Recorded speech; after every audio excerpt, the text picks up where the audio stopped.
Eto naman, pag-usapan natin, mga ka-GP. Ayan. Sa mga nakapanood kahapon ng hearing ni Senadora Amy Marcos, marami ang nanggigil. Partikular na po itong si Senator Bato de la Rosa. Sa kanya pong panggigigil, mga kababayan, ay binanatan din po siya o binantaan ni Atty. Claire Castro. Bakit ba nanggigil ito, GP? Parang wala po ata ito kasing mapagdiskitaan. Walang mapagbuntunan ng galit itong si Senator Bato, kaya nanggigigil dahil wala siyang makausap, wala siyang mapagtanungan. Ito po ang sabi ni Senator Bato de la Rosa. Sabi niya, mga kababayan, pala shrug off Bato de la Rosa sa pina at threat, basta magpakita rin siya. Kasi mga kababayan, di ba, si Senator Bato de la Rosa, sabi niya gano'n, dapat isampina natin yung mga opisyal na hindi umattend dito. Para natin sila tatanungin. Magkakaroon tayo ng constitutional crisis kapag yung mga yan ay talagang pinanindigan nila na yung executive privilege. Sabi niya gano'n. Malacanang on Thursday brush aside Senator Ronald De La Rosa's warning that the palace snub of the Senate probe on the arrest of ex-President Rodrigo Duterte may lead to a potential constitutional crisis. Yan sinabi niya kanina. In a press briefing, Presidential Communication Office Undersecretary and Palace Press Officer Claire Castro clapped back at De La Rosa, who criticized the absence of cabinet officials at the hearing of the Senate Foreign Relation Panel. Ito yung gusto ko. Kaya Secretary Claire Castro, bumabana at sumasagot kagad. Hindi nagpapatinag. Mga kababayan, hindi po ba niya natatandaan na nagkaroon ng first hearing? Ito, sabi ni Claire Castro, siya po ata yung wala. That was an opportunity para sa kanya, para siya ay makapagtanong. So, huwag po ninyong sisihin kung ngayon po ay hindi umattend ang mga cabinet officials natin sa pangalawang hearing po. Castro, a lawyer turned palace official, said, she added, 6 na oras po ang naging hearing nung una. Sana po dumating siya, nagpakita siya para po nakapagtanong siya ng maayos. Basag si Senator Bato. Paano may hearing pala? Ano ginagawa niya noon, mga kababayan? Nagtatago. Hindi man lang magpakita. Niyang kanyang cellphone, naka-off.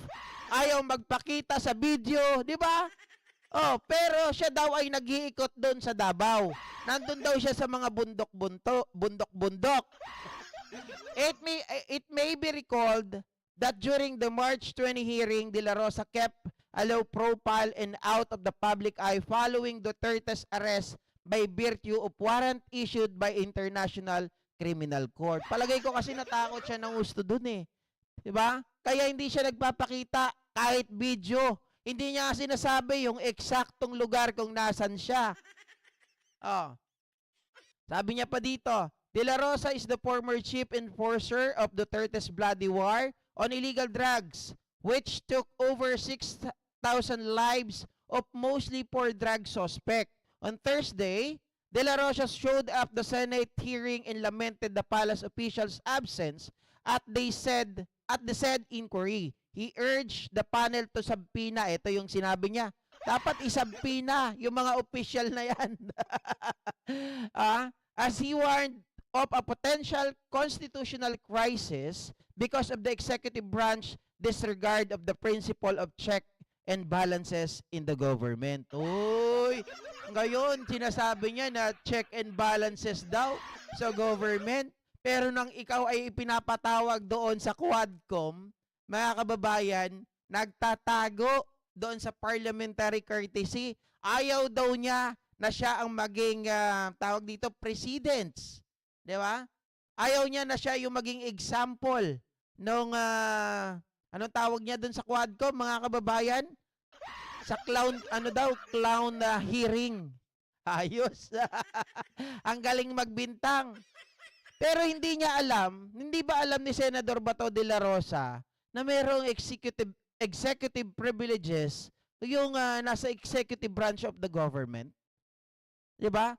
ginamit na din yan ni dating Pangulong Gloria Macapagal Arroyo. So hindi ata alam ni Senator Bato. Ganito mga kababayan, ang nakikita ko sa mga tao na talagang umupo lang sa pwesto, naging senador dahil doon sa mga kinakapitan. 'Di ba? Hindi ba siya nahihiya sa sarili niya? Eh yung mga tao na yun, may karapatan naman talaga dahil sabi nga ng palasyo, nasabi na nila lahat ng gusto nilang sabihin. Hindi na pwedeng panghimasukan yung pinag-usapan nila doon sa executive session nila. Dahil it could compromise at syempre masasubjudice din kasi may kaso na di ba? Pinag-uusapan ngayon yung paghuli about the jurisdiction. So hindi sila pwede na magsalita. Merong right panel, hindi dapat diyan sa Senado. Sabi nga nila, ibabalik natin sa kanila yung kanilang mga katanungan, yung kanilang mga hinaing. Pag may kaso kayo dun sa mga taong yun, why don't you file a case against them? Oh, ginagaya ko lang yung sinabi ninyo. Kung may kaso ako, may kaso si Pangulong Duterte, kasuhan nyo kami dito sa korte natin sa Pilipinas. Ano ba to? Parang ano ka ha? That is the dose of your own medicine. Diba? MBE channel, kung talagang malinis ka at wala kang tinatago, ba't di ka sumipot nung nagpatawag ng hearing si Amy? Sino ba? Sino ba yung sinasabihin mo? Hindi kasi una naman si Bato ang wala dun Noong una, di ba? Which is, sabi nga ni Claire Castro, that is the time na dapat patunayan mo sa sarili mo, doon ka pwedeng magtanong. Kaya lang, nagtatago Di ba? I don't think, mga kababayan, kasi I don't think na duwag yung mga tawag dito, yung mga public official na hindi umattend ngayon. 'Di ba? Sa hearing ni Amy kasi nasagot na lahat Ang gusto kasi ni Amy, sumobra. 'Di ba? Gusto niya panghimasukan kung ano yung mga pinag-usapan, paano, plinano itong paghuli kay Digong Duterte. Gusto niya makuha yung mga impormasyon na yon galing sa kanilang mga bibig. Na kung tutuusin, mga kababayan, mako-compromise na nito yung ating national security. 'Di ba?